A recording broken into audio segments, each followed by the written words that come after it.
I've said it to these guys. I wish that we could set up another time. I wish that we could set up Sunday next week, and we'll do it again.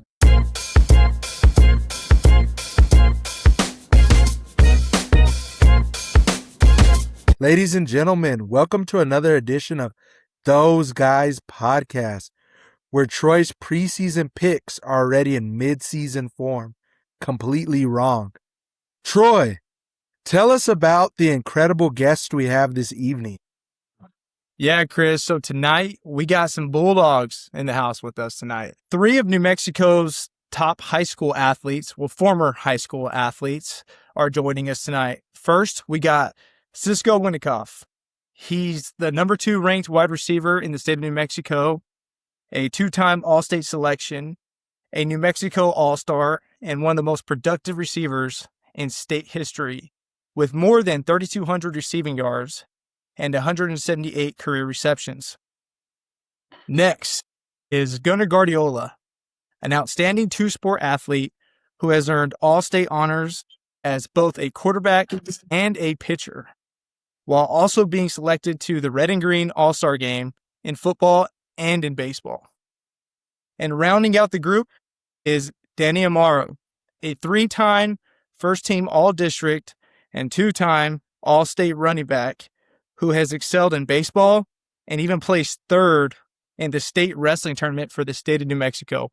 Wow, that's an impressive record, guys. That's very Thank impressive. So, gentlemen, when I was reading your bios, just like Troy said, I was really impressed. And the main thing that I was impressed about was each of you guys were multi-sport athletes. You know, you guys, not only did you play football, you guys played baseball or track or wrestling.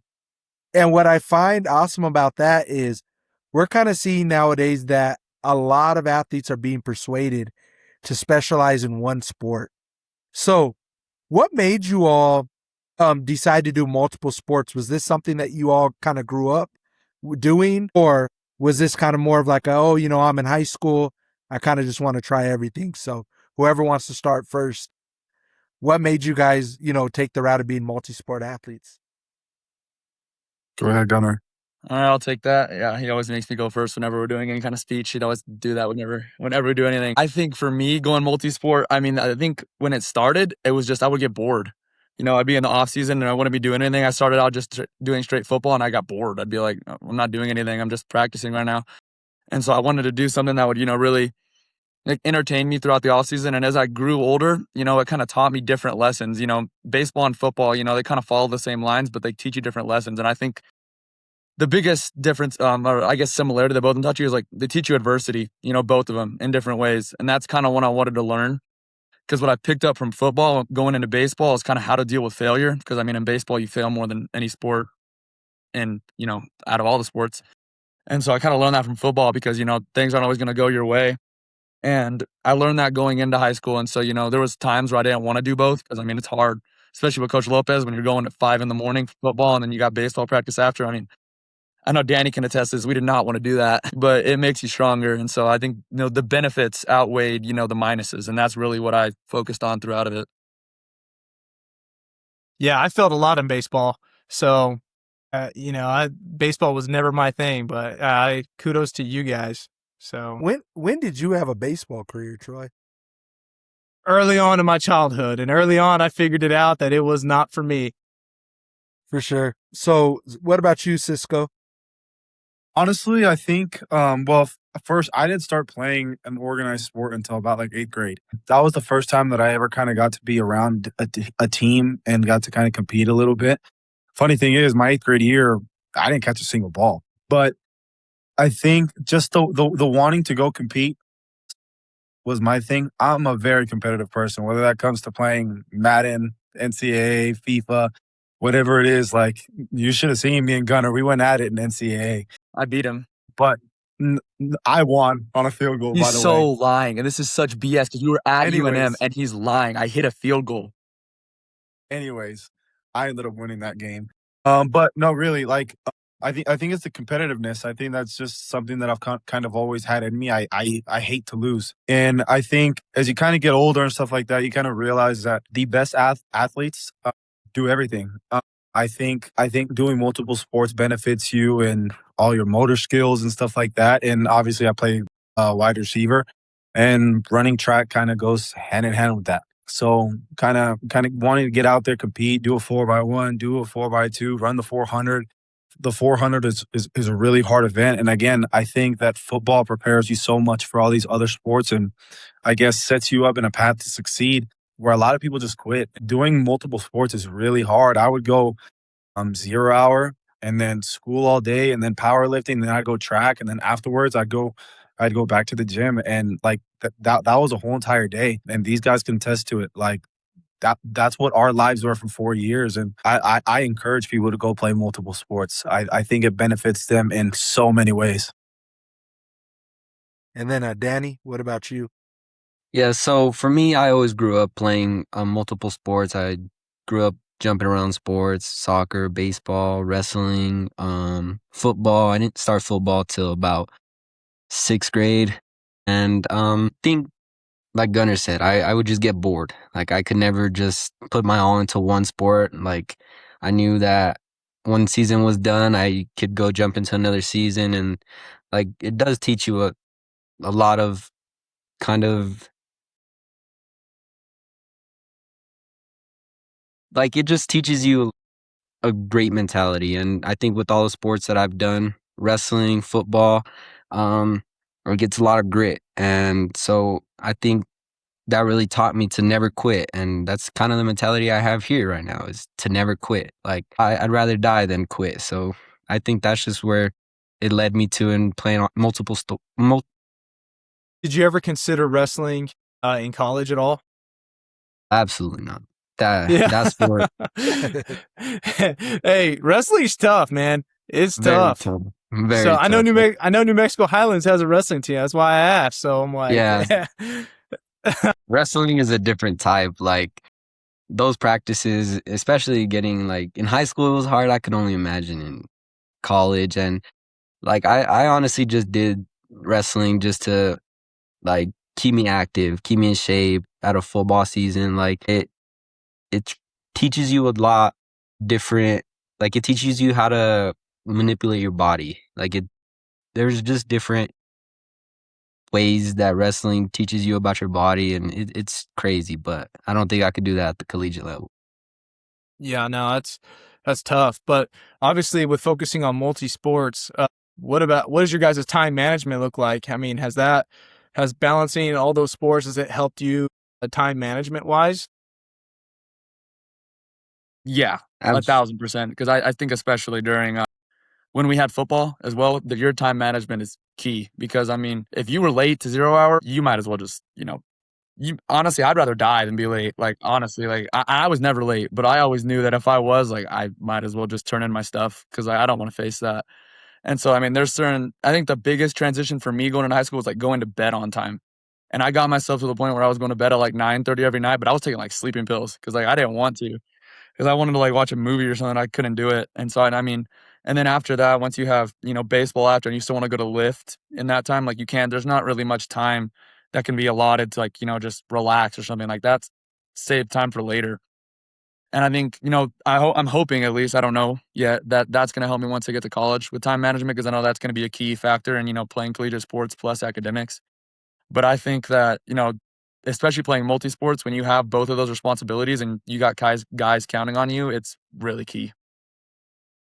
Again, I have to agree. The amount of time that all these sports, and obviously, there are levels. I think you can be a multi-sport athlete and, in a sense, not care. But again, I think when you really care about everything that you do, and like Coach Lopez says, how you do anything is how you do everything.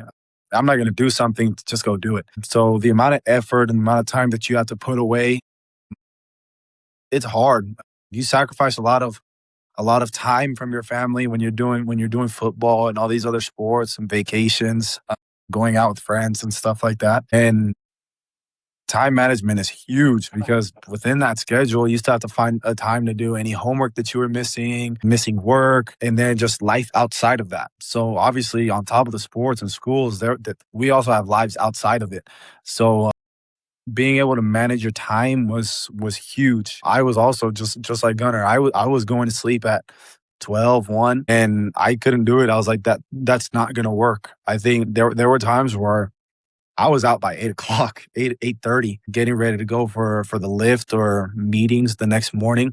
So time management has probably been one of the biggest things that I've been able to, I guess, achieve after high school.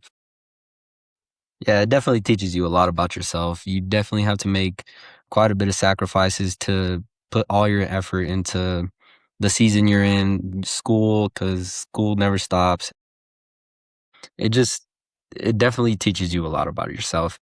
It shows you different sides of yourself. That was the biggest part is I didn't know I could manage time like that, and with the accountability that you had to have with all your teammates, all your coaches, like it it was crazy. Definitely. And Gunnar, when you brought up that 0 hour scenario, I think Troy and I both got memories. I remember those days where, at that time we were under Coach Miller, but Lopez was there. And I remember those early mornings. And if somebody came in late, you were praying for them because you knew it was going to be bad. And those early mornings in the field house in what was it, Troy, the film room, you could hear a pin drop.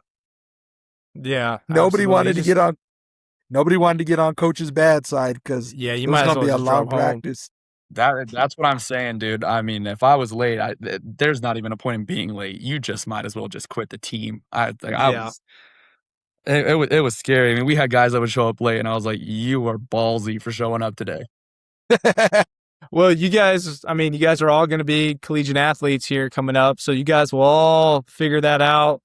Everything's going to be schedule oriented. Like it's crazy. Things will get hectic, but you guys will get through it, and you guys will come out the better end, or you'll come out the other end as better people too. So, real quick, Troy. So, I kind of want to rewind some things a bit. So, Sisco, what middle school did you play for, if you don't mind me asking? I played for Sierra. Okay, so no, that's great because I wanted to talk about your guys' 8th grade year because I was one of the coaches at Camino and Danny was with us. And of course, he was our guy, right? And then that Sierra team was a tough team that year. I remember, I think you guys were our only loss. That was we were. Yeah, that was a tough team. Why Cisco's talking? He lost to us. I don't know why he's talking. Like he lost to Zia. I don't know what he's saying right now. Gunnar lost twice, so it's okay. I don't want to, bro. I'll give it to you. Danny carried them, but there's another guy, and he's gonna be listening to this podcast. His name Mateo Montoya, and he thinks he's like everything because he won that, and it was all Danny. I want him to watch this and know that he didn't do anything, and that it was Danny. Hey, he did have a nice touchdown throw, though. You got to give him that. No. D-Lo? That one to D'Angelo. You're right. It was to D'Angelo. You're right. Yes, I remember. But no.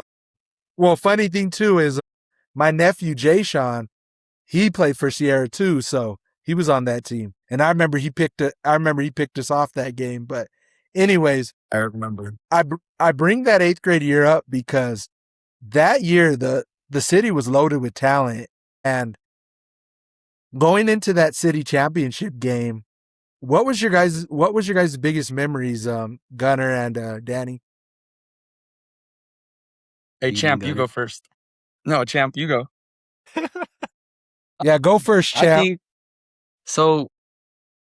That whole year was a roller coaster. I mean, I started at quarterback the first 2 games, threw about 6 picks in 2 games, and me and Mateo went up to Coach Parisi, kind of told him like what we're feeling. Like I was a runner, Mateo had a little bit more brain, so we were like, "Can we make the switch?" And he let us try it, and I mean the rest is on paper. So.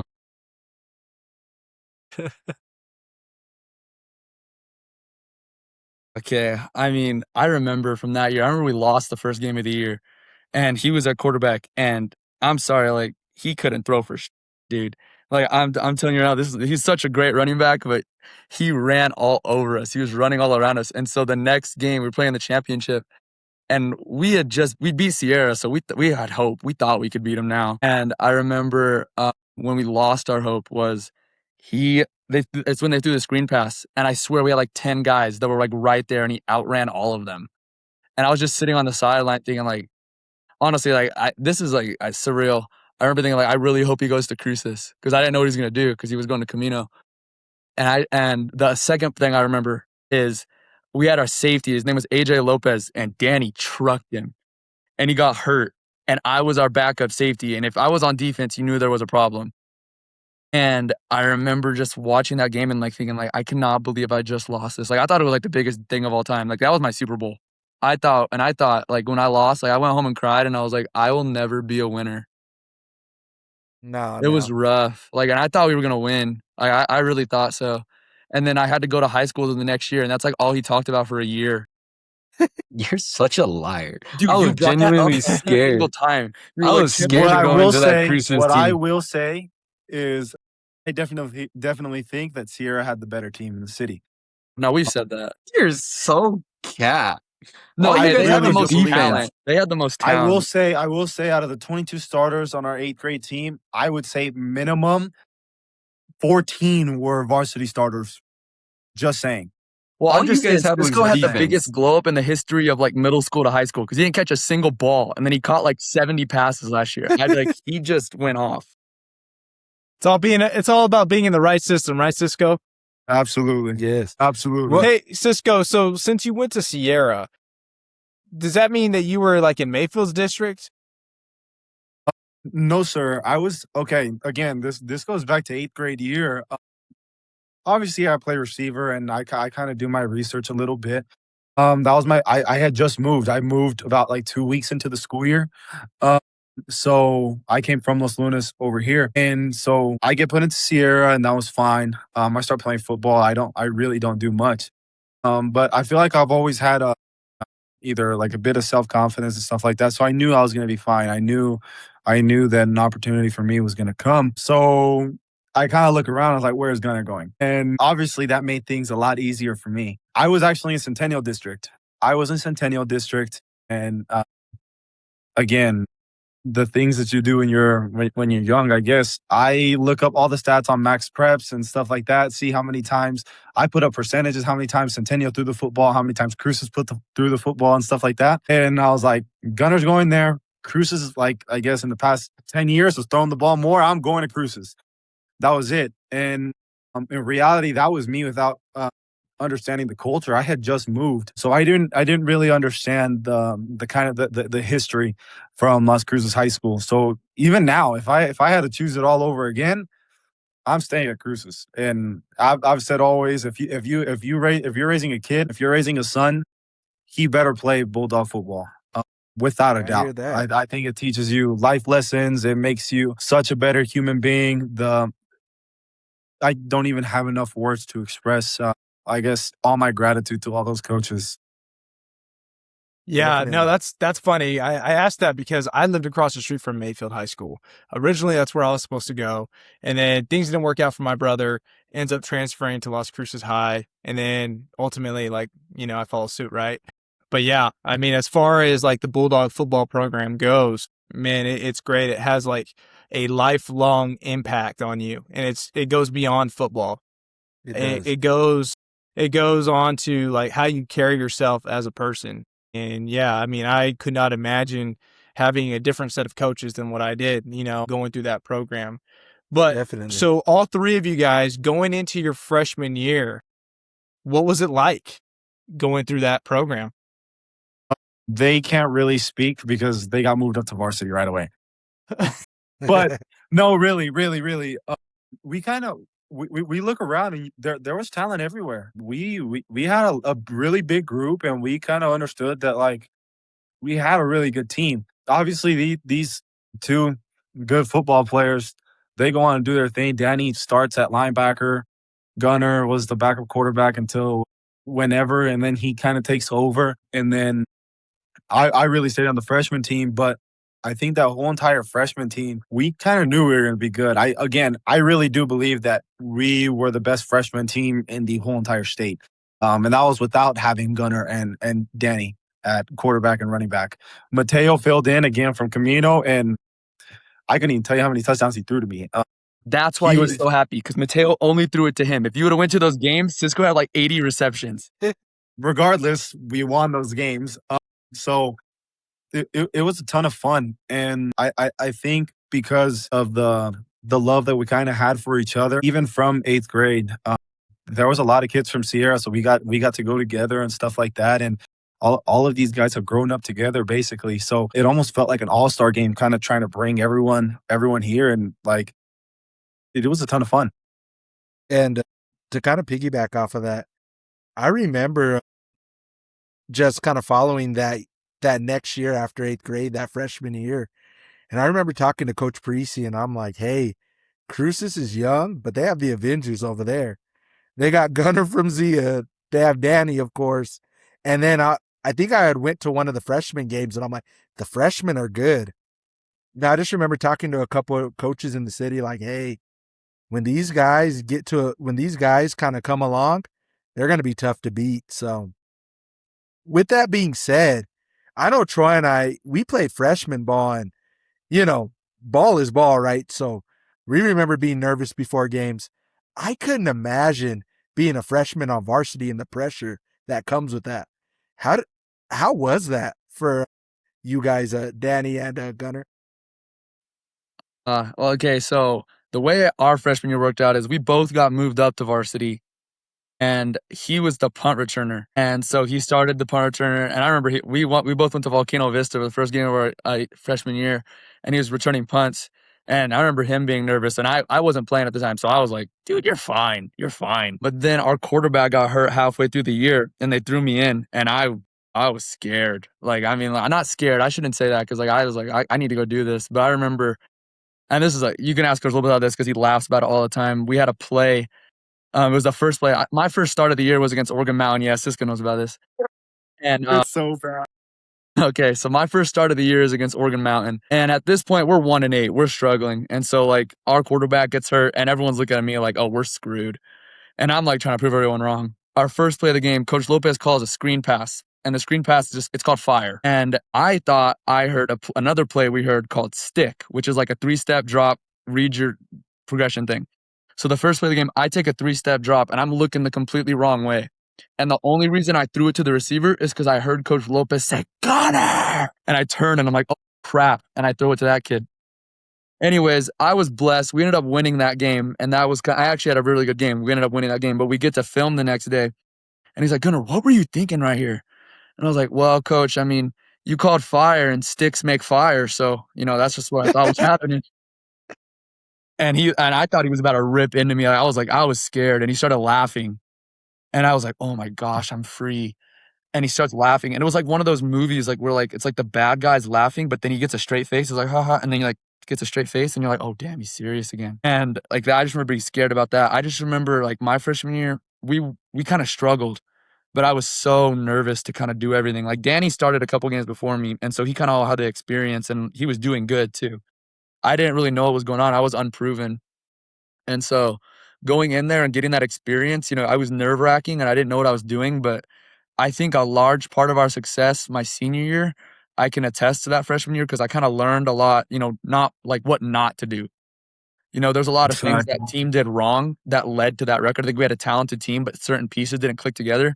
That freshman year kind of taught me like, hey, this is how you're not supposed to do things, and how you can fix things so that you can kind of like build towards that. And so if I didn't have that freshman year where we were struggling, and I wasn't necessarily like ready for that moment, but was thrust into it, I don't think I could have, helped our team this year get to the point that we got to. Danny, how are you feeling, man, making your first start as a freshman, or getting on the field as a freshman? So for me, I wrestled in eighth grade on varsity. That's the real reason I went to Cruces. I wrestled eighth grade year, so if I were to play a varsity sport, I'd have to sit out.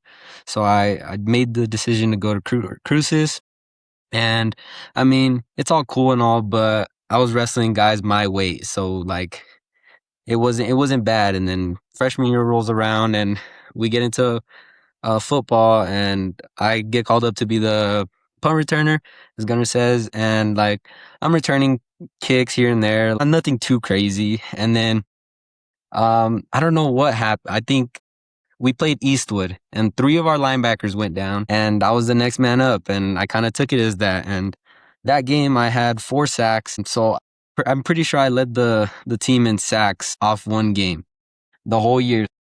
It was crazy, but my first varsity start was against Cleveland, and that team was crazy. Yeah, Those are that's some a good way to grown get your men. yeah, that's a good way to get your start as a as in the varsity, so in the varsity squad. Yeah, so those were some grown men, and I remember trying to blitz and getting thrown around by their linemen, and so, I mean, but like Gunnar said, like if it wasn't for that season, we would have never known how to deal with adversity, and I feel like that's what we dealt with a lot that season is a lot of adversity, and thankfully that season like not went how it did, but it taught us a lot, and it taught us how to create our own team, and that's what we were ready to do this past season. It was we wanted to take charge of the full team, and I feel like we did an amazing job of coming together and putting all our kind of attributes into one, and as they say, we were one heartbeat. So it sounds like you guys had a pretty good nucleus like going into the season, this past season. It seems like you guys have known each other from a really young age. I think kind of going into like mine and Chris's experience going in freshman year, everyone was kind of new to each other, right? But it seems like you guys had already had that like relationship kind of established and built. You guys kind of did your research on each other and stuff. So at what point this last year, did you guys think, "Hey, man, now we're taking it all"? To be completely honest with you, we knew the January, second bro. that we lost to La Cueva our junior year. The moment that we lost for at least for me, and I don't want to speak for them, but I know where their head was at. The day that we lost, I go to the gym by myself. The day that we lost, because we lost around like 4 p.m. I go to the gym at 9 o'clock. For me, I knew that this was it. I felt honestly that junior year we could have played or won a state championship, and I think that's why the progression from January all the way through August was so huge, because we understood where we were at. We knew that we could. We knew that we were that team. Honestly, for me personally, I knew it. I knew it as soon as we lost to La Cueva that we were going to win a state championship. Yeah, I'd have to agree. And what I would say is it kind of got to the point where my junior year, obviously I'm the quarterback, so I'm a leader, but I'm not the leader. We got seniors and other guys that were kind of like, that was their team. And, I respect them and I love those guys and I'll forever be grateful to play with them. But, kind of once we got to our senior, I was like, I'm in my head, I'm like, this is our team. This is my team. And this is what we're going to do to take it over. And so, when you're the leader of that team, like you get to decide. And I know, cause I mean, Sisco and Danny were the other 2 main leaders on that team. We really kind of took over and decided like, this is what we're going to do. And there was a sign outside of the office, the assistant coach's office, and it resonated with me really well. It said, "Don't expect results from the work you don't put in," and that really resonated with me. So I was like, if we're gonna do this, we're gonna have to, really, put in the work, and that's what that team did. I mean, I was meeting with Cisco. Cisco got the other receivers. We were meeting twice a week, and that was outside of practices. And me and Cisco were meeting about 5 times a week just to throw. And just to get after it and to meet with these guys and make sure we're knowing what we're doing. We got with the O-line, making sure they're blocking and, understanding the concepts that we got because Coach Lopez has some really, abstract concepts. And I'd say what we did that was different from what the other teams did is what we did outside of practice. All these other Absolutely. guys thought that, it was practice and then, okay, maybe we practice well enough to win that game. That's not what's going to happen. You're going to go out there, every other team in the state's practicing on watching film. It's what you do outside of it. And that's what our team did different. And I think that us 3, really decided, Cisco said it right after we lost, but we knew that we needed to do something. And, Coach Lopez was also saying in our film session, our junior year after we lost that game to La Cueva, he was saying, this game wasn't lost, here in November. It was lost in January, February, in the weight room when you're going there, busting your butt. You're fine. So we took that to heart. And so we put every single ounce we had into the offseason. And I think it really paid off. Obviously we didn't get the end goal we wanted, but I think it, really paid its dividends for us. For me, it was the 2 years prior. I mean, we came up to the semifinals, played the same team, and we lost both games. And it was just heartbreaking seeing those seniors not being able to go play in the state championship, because I love those guys to death. And not being able to get to that state championship, like, I didn't want to feel that as a senior. I didn't want to come up short like we did in the past. And those 2 years prior kind of led up to that. And we lost that game our junior year, and it was heartbreaking. We felt like we had that game in the bag, and we ended up losing, and it was heartbreaking. And I mean, going into that off season, we all knew what we had to do, and I feel like our whole team rallied around each other really well, knowing that we have the team to do it. We had to put in the work. And so I think that whole off season was just an amazing feeling, knowing that all your brothers had your back. And that's what I truly felt. I felt like no one would look at me different if I went and worked extra, or they'd go jump in with me. So it was just like, it was that really rallying feeling that everyone had. I mean, we we made it to the state championship. Yeah, we came up short, but I mean, I wouldn't trade it for the world. Those guys had my back, and I have those guys back for life. And that's how I'll feel for the rest of my life, because those were my brothers, and they decided to change their mindset. And it was an amazing feeling knowing that I had a team rallying behind me. Absolutely. I felt like throughout the whole entire offseason, it was like leaving every single stone unturned. There were a lot of pattern changers. Like, there were a lot of dudes who didn't have great patterns, who changed for the team. They understood how much it meant to everybody. I couldn't even tell you the amount of times that we met, like meetings without coaches. Like, I wouldn't even be able to count. I couldn't tell you. I couldn't give you a guess. It was that much. Like Gunnar said, we're meeting 5 times a week, alone, one-on-one, and then together as receivers, like as a group, about 2-3 times a week. But I think for me, and I know I had that conversation with Gunnar, was like, I want, by the time my senior year is done, like, I can say, like, hey, whether we came ashore, whether we won, whatever it is, I did it. Like, I don't have a regret. I think the worst thing is doing all that for 4 years, waking up early, all the butt whoopings that you're taking, and then saying, I wish I could have met a little bit more with my quarterback. I wish I would have understood the playbook a little bit more. I still have the playbook engraved in my head. I am associating my college plays with the ones that I like used to run. Really though, like, for us, that was kind of our mentality. Every single stone unturned, like, so be it. Like, what'll happen? Lay all the cards out on the table, and like, we'll see. We'll see where we're at. Yeah, I mean, you guys obviously had a historic season this past season, and it's not like you guys had an easy regular season. I mean, you guys had to go through some pretty big dogs throughout the regular season and stuff. I think we played like 7 out of the top 10. Yeah. 7 out of the top 10 in final. the regular season. Yeah, we went through the gauntlet. Called it the SEC. And yeah, I mean, obviously you guys were, you guys fell just short, but I think Danny kind of said it best. You guys probably wouldn't have it any other way. I mean, obviously it'd be nice, to win everything, but you guys had a fantastic season. You made a lot of, Bulldog fans, proud, a lot of alumni proud. I remember seeing you guys beat Cleveland throughout the season, and oh my gosh, it was just like a sigh of relief, because they have, they've had our number for quite some time. Even whenever I was down there, it was a Rio Rancho took us out of the quarterfinals, and that shouldn't have happened. So there's always been that little rivalry between us and the Rio Rancho schools. So, seeing you guys finally be able to achieve that, I mean, that is a big step. And you guys definitely set the tone for future teams here these next couple of years.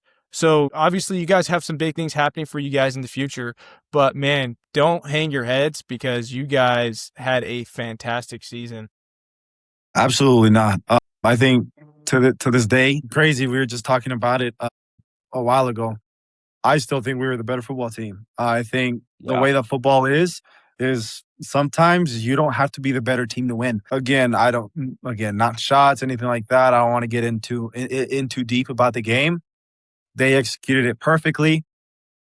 Unfortunately, we came up just a little bit short. They knew with what players they had how they were going to win, and that's what they did. Me personally, I've said it to these guys. I wish that we could set up another time. I wish that we could set up Sunday next week, and we'll do it again. I really do believe that we were the better football team. Yeah, absolutely. And, we lost that game, and I said it. I got to, with all three of these guys, give a speech at our end of the year banquet. Like, I wouldn't have chosen with any other three guys. And, what Cisco said, it was about, a little while ago, resonated with me, like the pattern changes we had on that team to get there. The team we had in January, at the very start when we begun, would not have made the state championship. Absolutely We not. had some guys. I mean, I want to shout out. We had, just because I love these guys and they did such a great job, like Joel Ratana, Grayson Poe, Dean Oslin, Julian Chavez Lopez, JJ Mendez. That's our whole O-line right there. Those guys, they busted their tails to get better for us, and they were not like that in January. Jacob Misquez, he was our number 2 receiver behind Cisco, and he really came on in the end of the year. Those guys, I mean, the way they came around for us, and that was special about our team. It was for everyone else. I mean, we cared about each other. We loved each other. Those guys were not where they needed to be in January, and they found a way to get where they needed to be so that we could make that run. If it wasn't for those guys, I mean, I know we're blessed to be on this stage right here, right now, talking to you guys, but we wouldn't be on this podcast without the help of those guys because they really pushed us to succeed, and I wouldn't be in the position I am without them. Absolutely. I think all of the guys that we have on the team, I wish I could name every single one. They're the reason that where we're at. I think individual success comes from team success. And that was one thing that we talked about, like wanting to share that. If Jacob Misquez scores a touchdown, I want to go celebrate with him as if I scored it. I think in that Cleveland game that we're talking about in the regular season, I line up on the opposite side, 4th and 13, and he gets the ball. Like, those are things that we strive for, that we thrived on, was that shared success. I could have easily been like, I'm getting the ball, or Danny could have said, I'm getting the ball, but absolutely not. The trust that we were able to build and all these pattern changes, like it was so crazy to see. I wish somebody got it on a documentary. It was that cool to see. Another dude, Isaiah Barunda, comes up. He had never played a single snap of football before and kills it. He understood the playbook just as good as anybody. Never played a lick of football ever in his life. Just did baseball. And he came up so big for us plenty of times. And again, defensively, Mateo was able to do such a great job kind of finding his feet, finding his platform, being confident. Devin and JoJo back there at safety, kind of finding a voice. They've never been vocal kind of guys. Them finding a voice.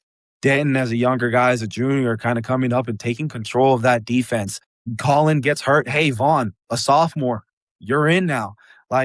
And he goes in. And then Luis, sorry, it was the other way around. Vaughn was already starting, and Luis comes up. His first start was against Cleveland. And, that's crazy. And he held his Got a ground. sack in that game. He did. And, he carried that on throughout the whole entire season. Carlos Gamboa, gosh, I love that dude to death. He worked his butt off for us. Again, I could name everybody on that team. Yeah, absolutely. And I mean, I think there's points where there's the team success when you realize your team is different. And, I hate doing this because I hate saying good things about him, but I got to say something good about Danny right here. Obviously, he's balling out. He was our stud, doing everything. But we go to play Oregon Mountain, and they are playing the funkiest defense I've ever seen. It's like Engage 8 in Madden, where they're just sending everybody because they're trying to stop Danny. So obviously we got to throw the ball. And so, we ended up winning that game third quarter. We threw the ball really well. We had 5 passing touchdowns. And obviously because of that, Danny didn't have, typical game that he had. And, you think, for a star like him, he'd be, walking, not talking to anybody. The first dude that greets me out after the game and is hugging me and oh my gosh, I cannot believe you just did that, was Danny. And that's kind of when I realized, okay, we got a team that actually cares about each other, not just about okay, did I get mines this game? Cisco did the same thing. We had a couple other receivers that had some really good games, and you'd think Cisco would be that should have been my game right there. Cisco's over there freaking dapping him up, hugging him. We're dying, laughing, and that's when you realize that your team's different. When it's just not about you and it's about everyone else, you realize that you have a chance to go really far. Definitely. And just to attest to everything you guys are saying, Troy and I, we're in our 30s now, and I feel like Bulldawg football, it's truly a fraternity. You know what I mean? Oh yeah, Troy doesn't like giving away his age, but no, I feel like it's truly a fraternity, guys. I mean, even our former teammates and all that, we're all busy. We all have our own lives, but when we do get to link up or we were able to connect, it's like high school again. Just sharing the stories. Hey, you good? You need anything? So just continue to keep these relationships, guys, because it definitely matters. And as you get older, it's real meaningful. So I will say that's something that I've always appreciated about Bulldog football. It's a big family, and it's definitely a fraternity. It's such a crazy thing to see. Like it's almost like a mob. Like everyone at lunch again. Like that goes to it. Everybody could separate, go with their girlfriends, go separate for lunch.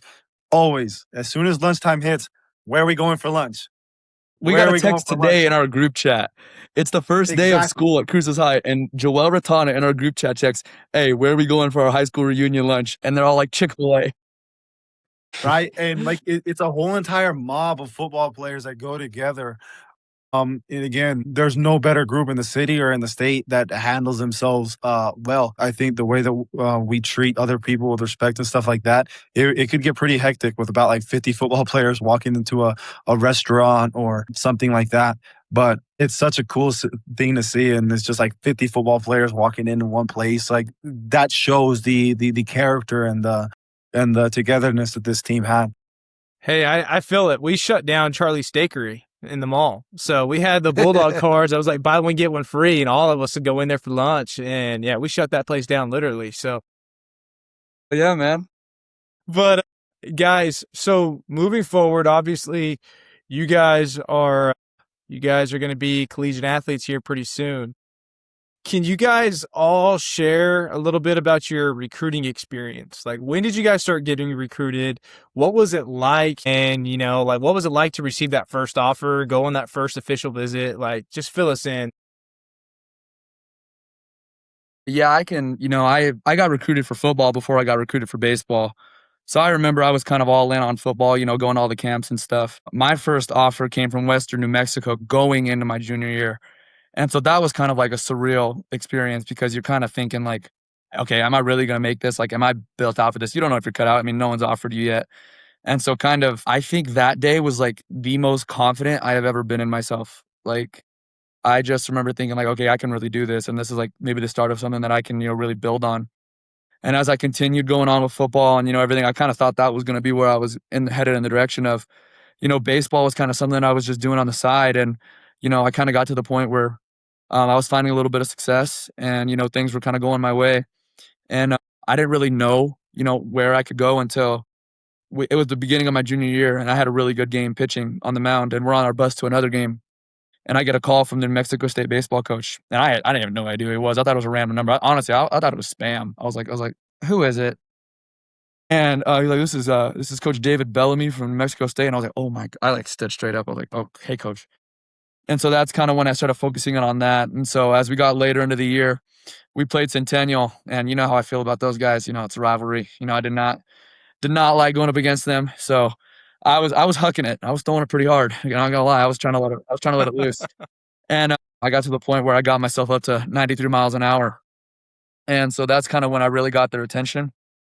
We played the next game against La Cueva. Fortunately, we didn't take it out. But, after that, Coach Jake Angier, the head coach there, he texted me and was like, I'd like to do a home visit. So he, went to our home. He was eating in our living room. He offered me, but when he offered me, I didn't know he offered me because I was like so nervous. I was like, and so I didn't think he offered me until after he left our house and my parents turned to me and they're like, he just offered you. And I was like, you guys are joking. And I went up to my room and I started chilling. And then their assistant coach texted me, was like, congrats on the offer. And I started freaking out. I was like, you're no way. And so that's kind of how all that stuff happened. That's how baseball really happened. I kept my door open to football. I didn't want to really lose it yet. So I kept going to camps. I ended up getting an offer from Adams State to play baseball and football. And so in the end, it was between those two schools. I was either going to go to Adams State to play baseball and football or go to New Mexico State to play baseball. That kills my brother. You guys know him. He's at Highlands. That killed him. He was like, you're not even going to consider us? And I was like, I'm sorry. It's either going to be both or just one. And so I ended up choosing baseball, and I'm really excited to get prepared to go out there and potentially make an impact this year, and just really just work as hard as I can to develop as much as I can, because I don't know what to expect yet, but I just know that I can work as hard as I can. That's all I really know. We told Gunnar the window is never closed. He can always come back to football. Gage coaches here. Like the door is always open. I would love to bring Gunnar back along. Come back and play football, big dog. Just have a whole We'll always be reunion. here for you.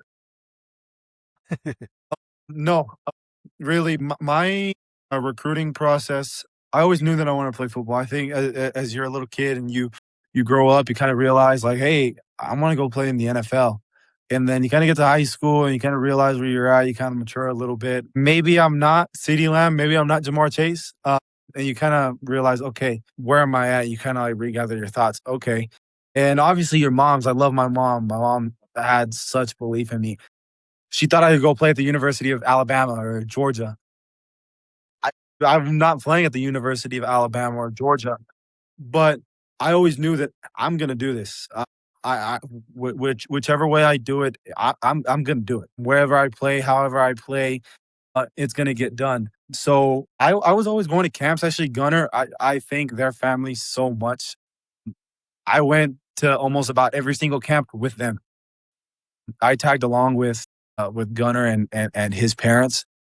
We did the long drives. We stayed at hotels, and it was a ton of fun. We kind of did that, I would say, from freshman year. Maybe I just did like 2 camps. Sophomore year, picked up. Junior year again. And then going into my senior year, I still had no offers. So going into my senior year, again, I think that's when I was able to realize the great team that we had was we actually go on a spring game visit here at Highlands, and me, Gunnar, me, Danny, and Isaac all go together, and Gunnar, right? Gunnar, Yeah, I was there. Gunnar went. Gunnar might have been already offered, or they offered him right there. They They that day they offered me. that day they offered him. Okay, and I think that all 3 of them came out with an offer. They pulled them aside and all of that fun stuff, and I was the only one that did it.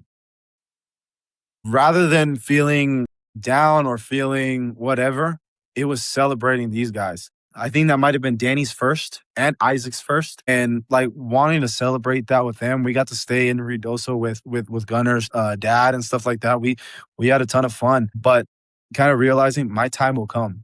Be patient, celebrate your guys, and obviously, eventually, that ended up happening later on the road. But again, that goes to kind of like the culture change. Rather than being about myself, it was let's go celebrate these guys. Like these guys worked just as hard as me, just as hard. They put in the same amount of time in football and all the sports and their lives and stuff like that. Like that success is ours. We did that. So the summer goes along and still nothing. I go to a New Mexico Highlands camp on Saturday. I felt like I performed well, and I'm kind of waiting after the camp. Usually they wait until after the camp. You meet the coaches and stuff like that, and that's when they'll pull you aside. Nothing.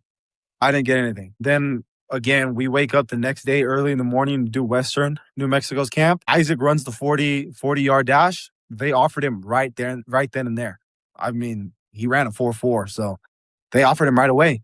And at that camp, me and Isaac faced each other 6 times in one-on-ones. I would go and they would move whoever was in front of me to bring Isaac in front of me.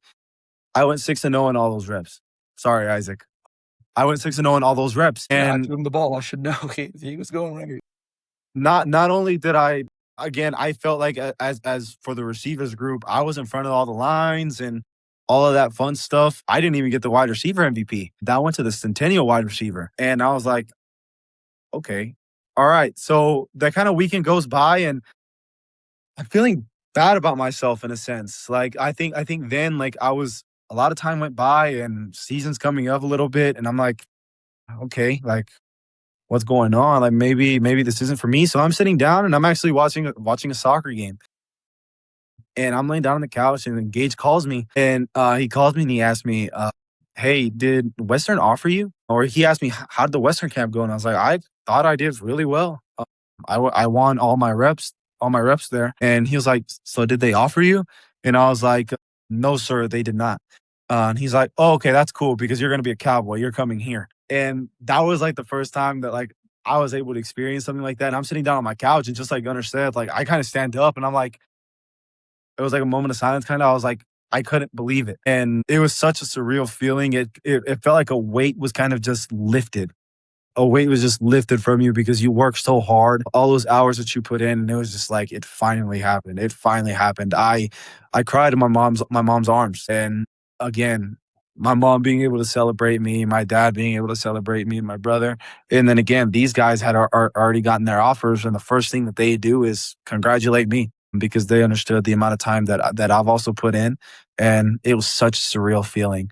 And then from there, it kind of just from there, it was like once the first one kind of happened, then the next one, the next one. I think I might have finished with like 13 offers, but by the time was done. And I honestly, my choices were between New Mexico Highlands and Western New Mexico.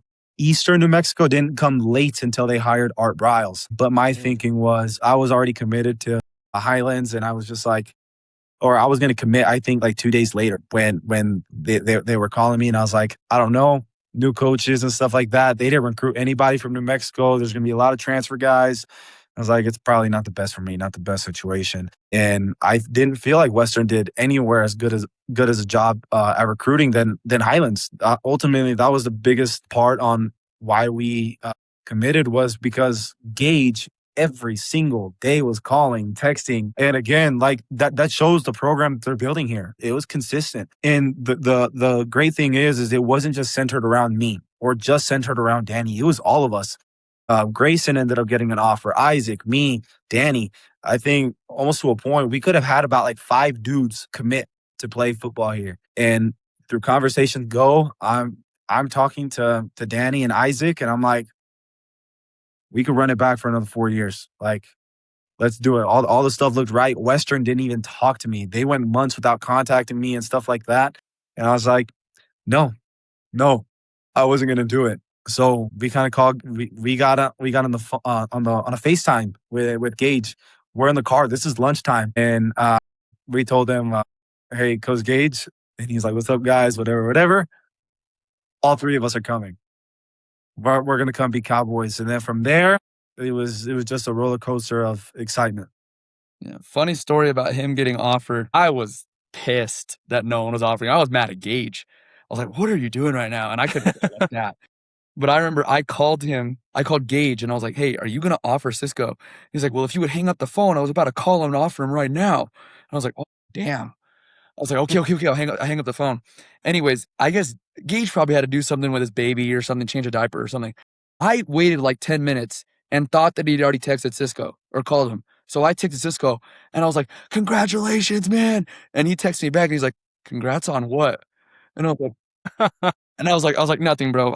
It was wrong text to wrong person." And I was like, "What the hell?" And then 5 minutes later, after the phone call, Sisco texted me. I was like, "Thanks for the congrats, bro." I was like, "Okay." That's Yeah, for awesome. me, it was kind of a no-brainer. And I knew I had a couple out-of-state offers, and just knowing that we had someone to trust. We had Gage calling us every day. We had the coaches reaching out to us, inviting us to game day visits, our official visits, and all that. And it was just like, it was a no-brainer.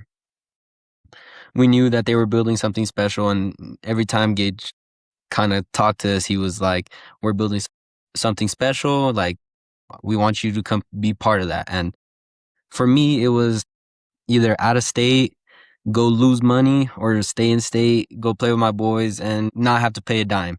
So it was it was a no-brainer, like, genuinely. And just the recruiting that they did, it was an amazing job. And talking to some of the guys that are here, some of the freshmen, like, they say the same thing. Like, they were calling them and texting them every day. Like, and that just shows to the family here.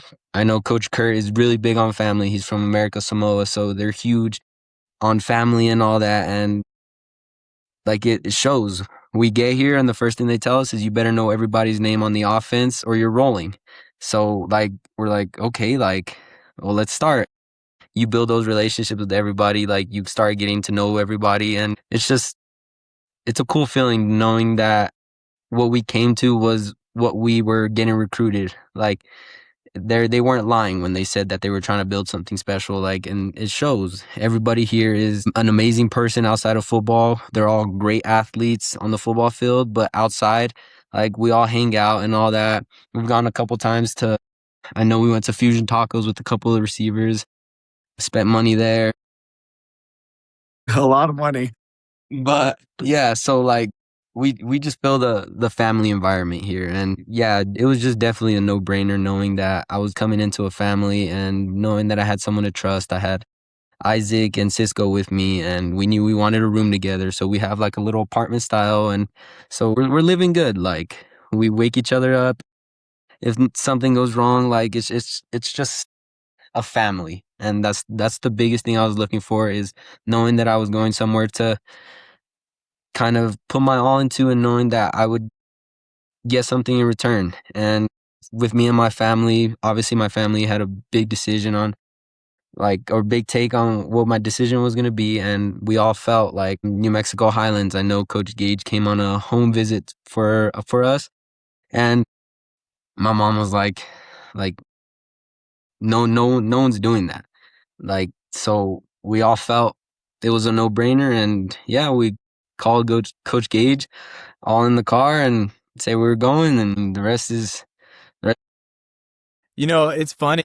Every time I have a Guardiola on here, I got to bring this up. So recruiting must be in your guys' blood, Gunnar, just because, you know, after hearing the stories about your brother and then Danny and Cisco. So to fill you guys in, Gunnar's uncle actually recruited me out here in Tulsa, and I ended up moving out here.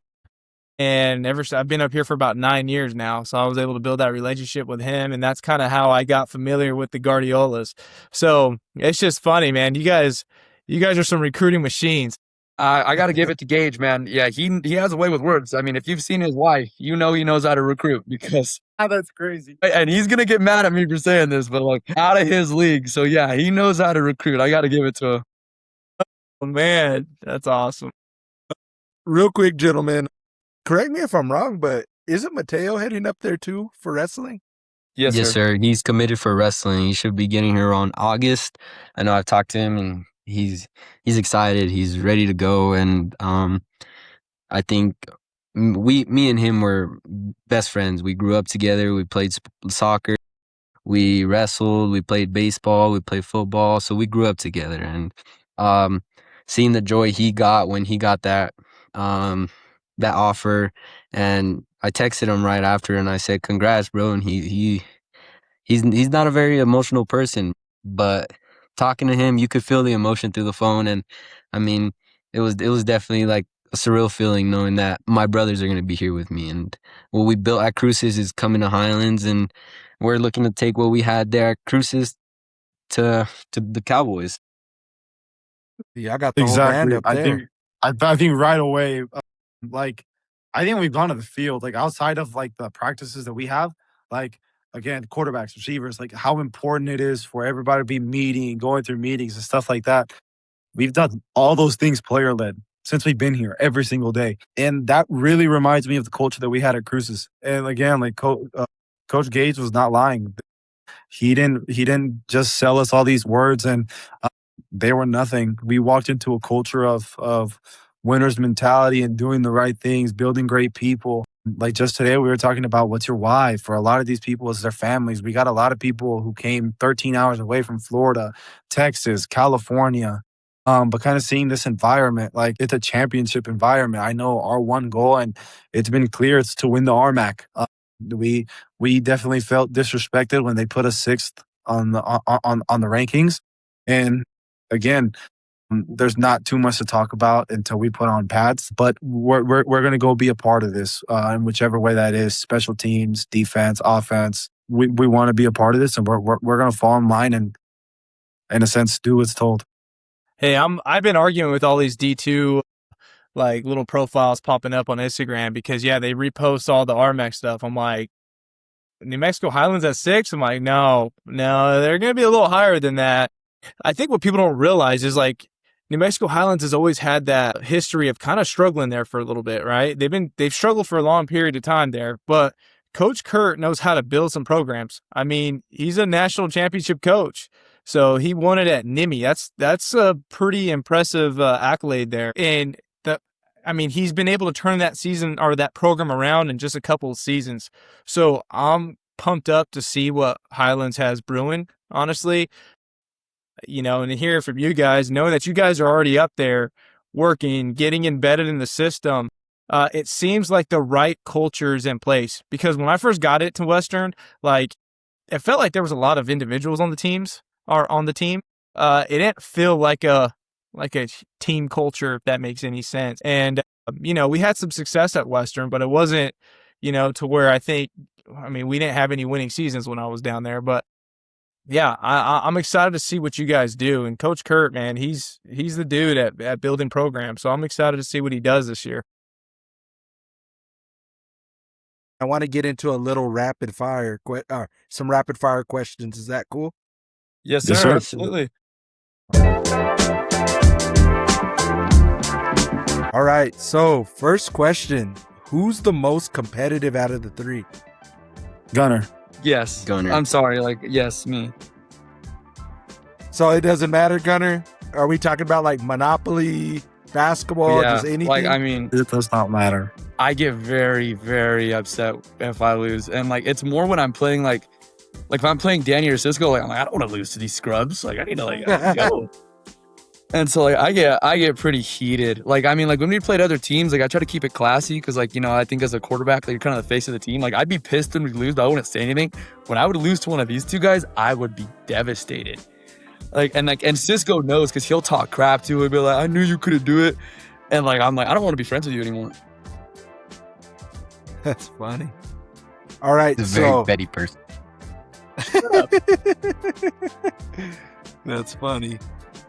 All right, so out of the three, who's the one that's always late to things? Danny. What?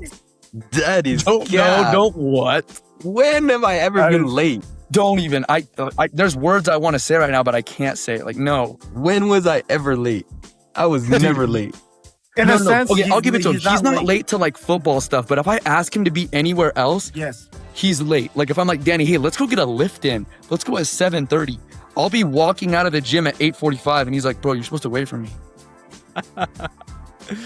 Hey, I feel that, man. So our entire friendship, with mine and Chris's friendship, I've always had to pick him up and take him places, you know what I mean? And he would have me waiting outside of his house for about 45 minutes at sometimes. And I'm like, dude, nah, man, you're filling up my gas tank, man.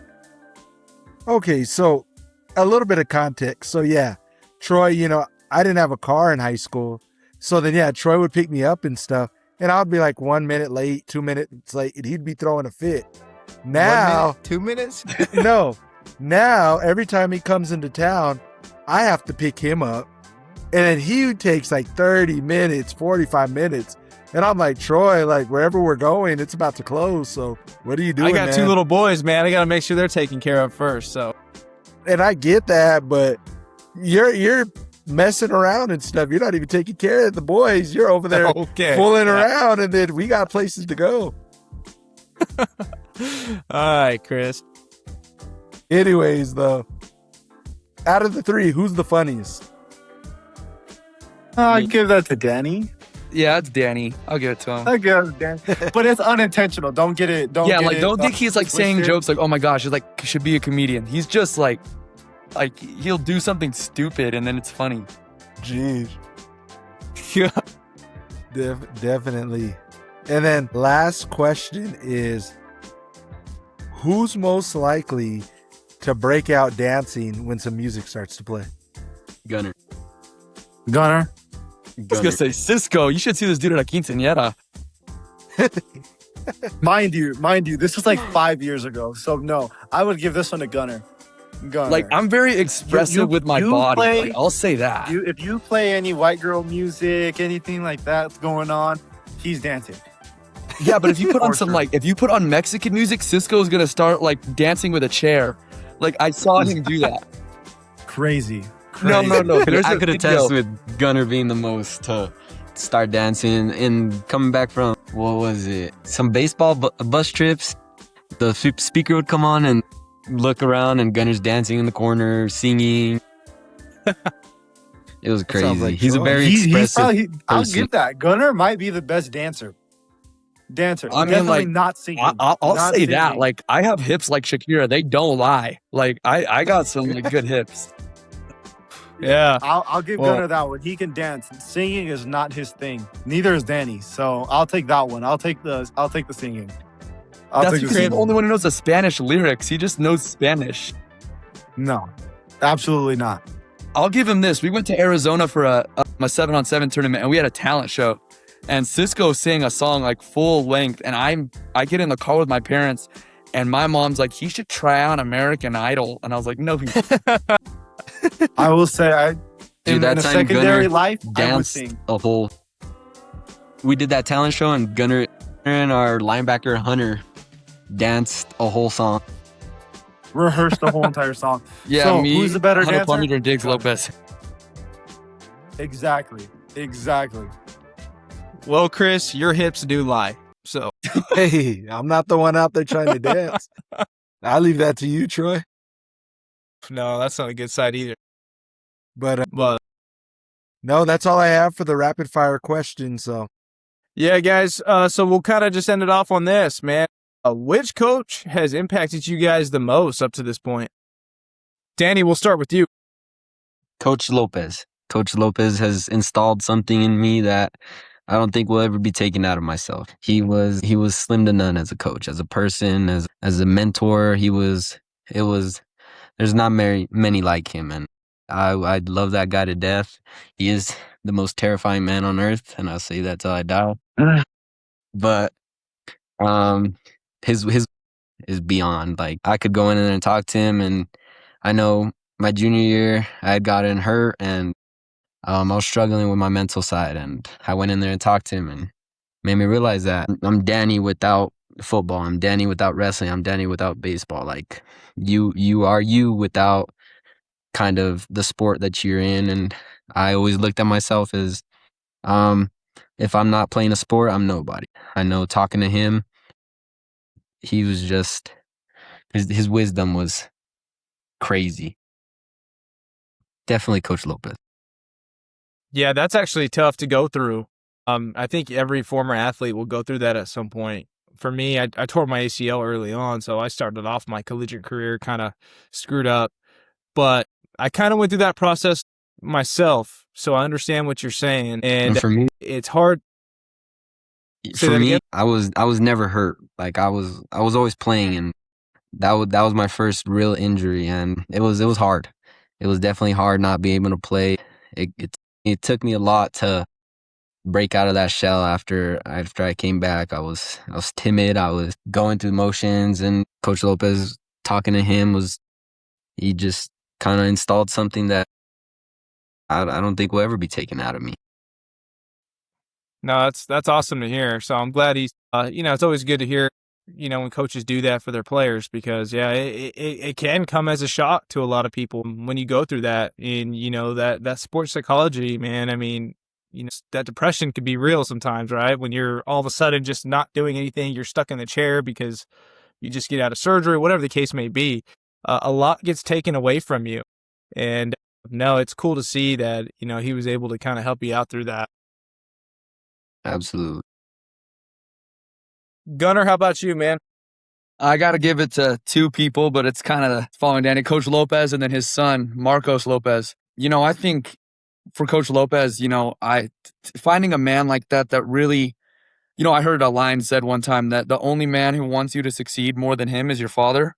And I believe that, I believe my dad wants me to succeed, but I also think that Coach Lopez really wanted what was best for me to succeed and, find, whatever made me happy. Cause, I was a little nervous when I told him that I wanted to go the baseball route, that he wouldn't, he tried to push me away from it. But I think he really supported me and wanted me to do what was best for me. And I had a lot of, not with injuries, but like the mental side of the game, like, trying to say like, okay, am I really good enough to do this? He really instilled a lot of confidence in me and lessons in me that I think I'll take away for the rest of my life. And then as much as it sucked, the yelling, like all the stuff, like, when he's yelling at you, when he's ripping your ass, like you really get a sense of like, okay, what am I going to do now? And he always talked about that. He's like, and he told me my sophomore year, he said, listen to what I'm saying and not how I'm saying it.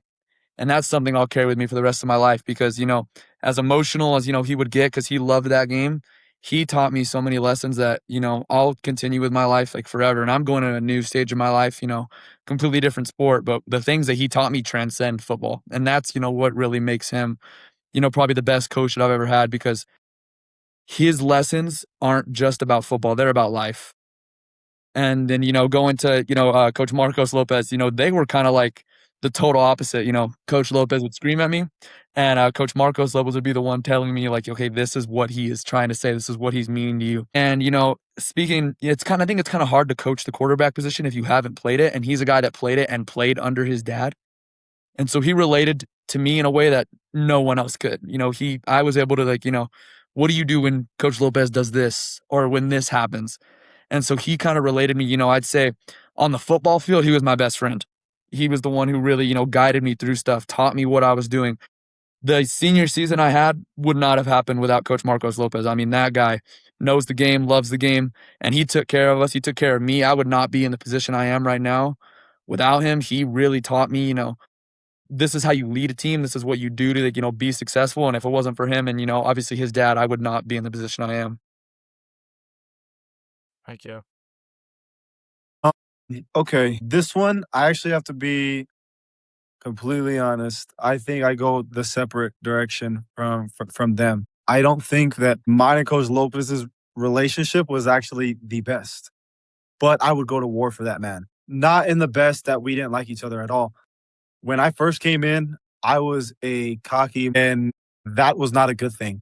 And in a sense, I started to understand as my high school years went on, because of Coach Lopez, that that wasn't the right way to handle things. That wasn't the way that you want to be perceived. And heading into my junior year got a little bit better, but senior year, I wanted people to respect me. That I wanted people to know that I love them. That I would fight for these guys. That I didn't want to be selfish. That I didn't want to be that stereotype anymore. And Coach Lopez brought that out of me. And honestly, again, that goes to Coach Marcos Lopez. I don't think he never really went into Coach Lopez's office. It was really rare the times that I did go in there. First off, intimidating man. I didn't want to go in there and ask questions. I think every single question would be answered by Coach Marcos Lopez or Gunnar.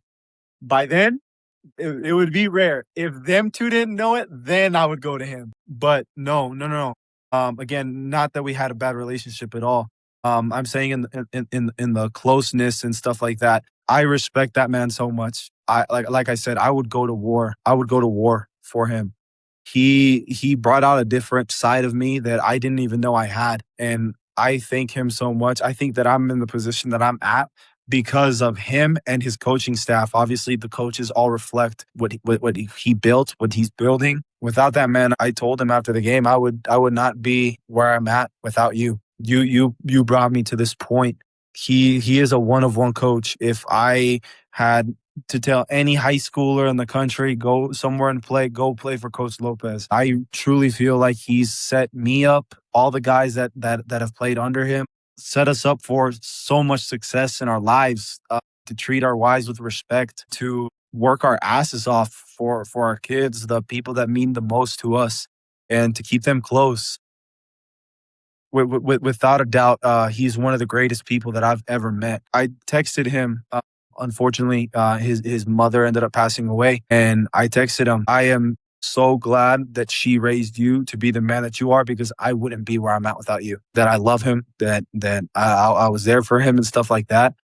One of the greatest people that I've ever met. And like I said, I would go to war for that man. I really would. Yeah. And then obviously Marcos Lopez. Sorry, I didn't even say anything about him. By the time that I would ask him, he had every answer in the book. He knew the playbook, honestly, just as good, if not No, maybe a hey, you little. can't say that because it pisses off Coach Lopez. I said that at our banquet, and Coach Lopez looked at me like I'm a 5 death hours stare. away. I'm 5 hours away. I'm 5 hours away. Yeah, I'm in Coach town, dude. He'll come to my house. Coach Marcos Lopez, no, really knows the playbook better than just as anybody, and he was such a good help. It was almost like a teammate presence that we had with him. And I know obviously he went to go play in college. He helped me set up a PowerPoint with my parents, trying to kind of like convince them in a sense that this was a spot to be at. He wanted us to succeed so bad. He was our biggest help, our biggest guide. through it all, because obviously he played under him. He did it already. And it was a cool contrast. Like Gunnar said, it's like don't hear what he's saying. It's how, or sorry, how he's saying it. It's what he's saying. Kind of finding the meaning. And sometimes when you get lost in between all the yelling and all the extra stuff, he helps you find it a little bit. I would kind of run a bad route or I'd mess up, whatever. And Coach Lopez is the one in your face. And then I kind of turn around and it's Coach Marcos right there. Don't do that. Maybe do this. Maybe do this. Or like just things like that. Again, I really wouldn't be in the spot that I am now without any of those two guys. And again, it's such a shame that I can't name every single coach, because Coach Sat, like I said, I would also go to war for that man. I feel like that about anybody on our coaching staff. All those guys do such a great job. It's such a good family. I felt like I could go in and talk to them about anything. Coach Lopez wanted everybody on this team to succeed outside of life. And he really got that out of me. These guys can attest to it. I was probably not the best person my freshman, sophomore year. I really wasn't. I was a really selfish guy and stuff like that. And that's not who I wanted to be. And the only person that was able to get me out of that was the Coach Lopez. He was the reason that I was able to get out of that. And he's the reason that I'm the man that I am now, that I'm so proud to be. Yeah, no, obviously we did an episode with Coach Lopez earlier this year. Man, that was awesome having him on the show, because it was like a breath of fresh air. Yeah. Just kind of be familiar with how he is. And, he's obviously a great coach. And, so I have nothing but good things to say about Coach Lopez. And it's crazy how you guys reference his son, Marcos Lopez, because I remember Marcos when he was a kid, man, when he was a baby. So it's crazy to see that he's already coaching, doing his thing. But guys, that's all we have for tonight. But man, I appreciate you guys hopping on here and getting kind of just chat with us for a little bit. Well, I guess one last question, Troy. And any of you guys can go, or all of you guys can go. For this upcoming high school class, the senior class coming up of athletes, what advice do you have for them as they go through their recruiting process? Don't listen to the outside noise. Absolutely not. Yeah, I think Everyone is saying, Danny, Gunnar, go. take it Yeah. away. So Danny. I know there's a lot of outside noise. We obviously had a really big senior class, but I think that we left there with a lot of unturned stones. And I think leaving that class, Diggs, Denton, Hunter, they were amazing to our kind of success as well. They helped us learn as well, as much as we want to say that it was our team. It was just as much just their. They were such a big asset to our team, and that was a big thing that we had. We're going through our high school career. It was a lot of kind of scared of the seniors.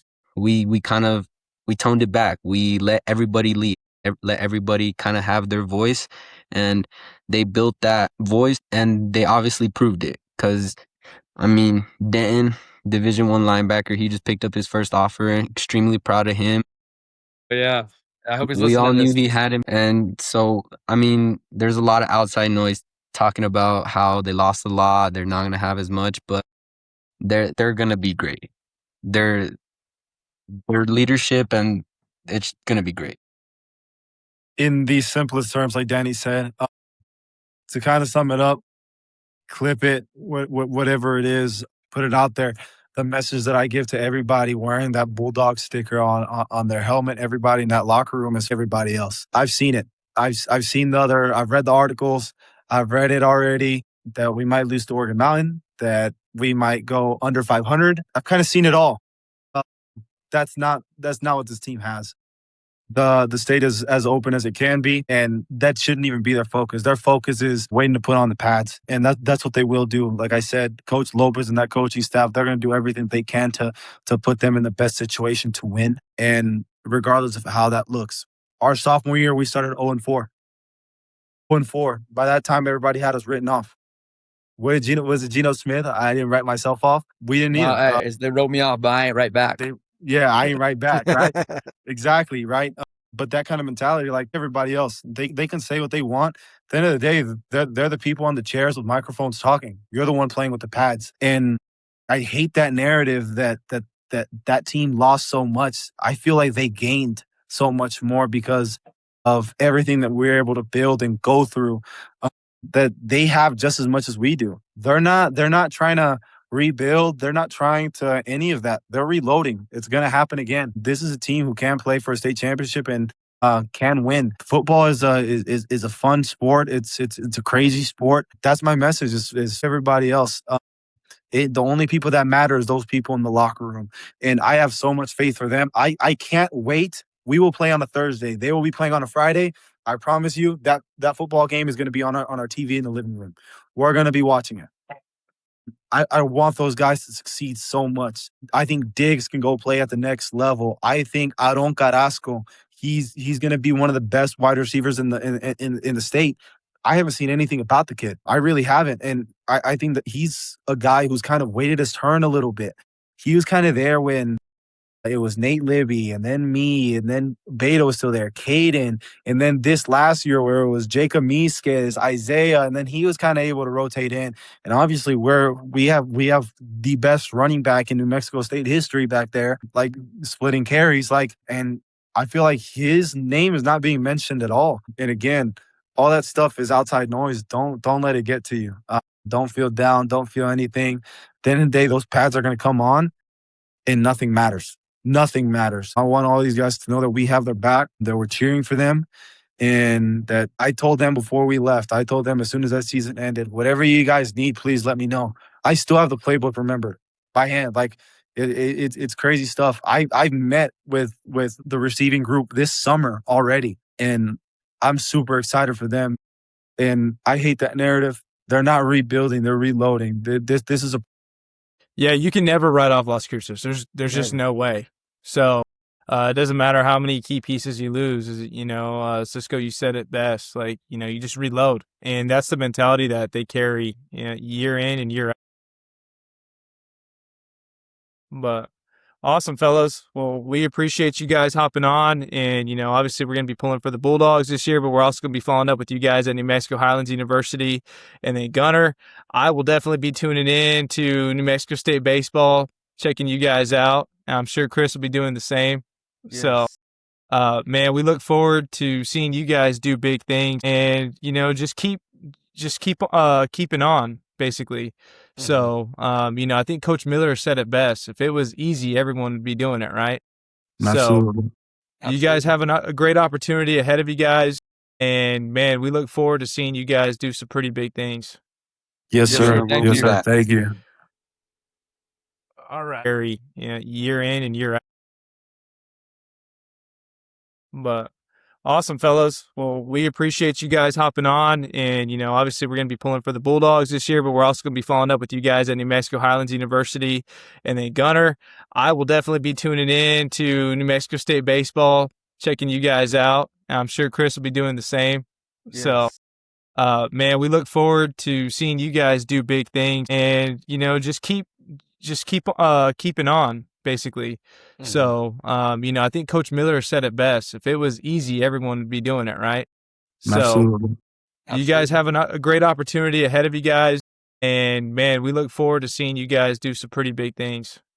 Yes, sir. Yes, sir. Thank you.